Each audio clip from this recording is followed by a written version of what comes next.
வணக்கம். மகாலட்சுமி தமிழ் வீடியோவுக்கு தங்களை அன்புடன் வரவேற்கிறோம். நாம் பார்க்க போகும் வீடியோ சிவகங்கை மாவட்டத்தில் பிள்ளையார்பட்டி என்னும் ஊரில் அமைந்துள்ள பிள்ளையார்பட்டி கற்பக விநாயகர் கோவில்.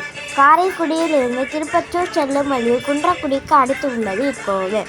இங்கு 2 ராஜகோபுரங்களுடன் கூடிய பெரிய திருக்கோவில். இக்கோவில் சுமார் 1300 ஆண்டுகளுக்கு முன் தொடங்கியிருப்பதாக கருதப்படுகிறது. இக்கோவிலின் பிரதான தெய்வமாக கற்பக விநாயகர் இருக்கிறார். மலையை குடைந்து அமைக்கப்பட்ட சுமார் 6 அடி உயரமுள்ள கற்பக பிள்ளையாரின் திருவுருவம் வடக்கு திசை பார்த்து காணப்படுகிறது. இத்தலத்தில் விநாயகர் சதுர்த்தி விழா 10 நாட்களுக்கு கொண்டாடப்படும் பெருவிழாவாக உள்ளது. சிவன் மற்றும் பிற கடவுள்களின் உருவங்கள் செதுக்கப்பட்டுள்ளன.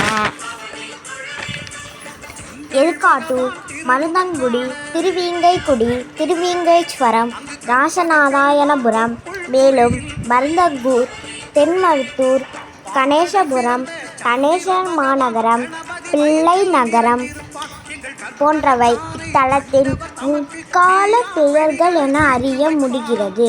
இத்தல கற்பக விநாயகருக்கு தேசி விநாயகர் என்று பெயரும் உண்டு. தேசி விநாயகர் என்ற பெயருக்கு ஒளிமிக்க அழகுள்ள விநாயகர் என்று பொருள்.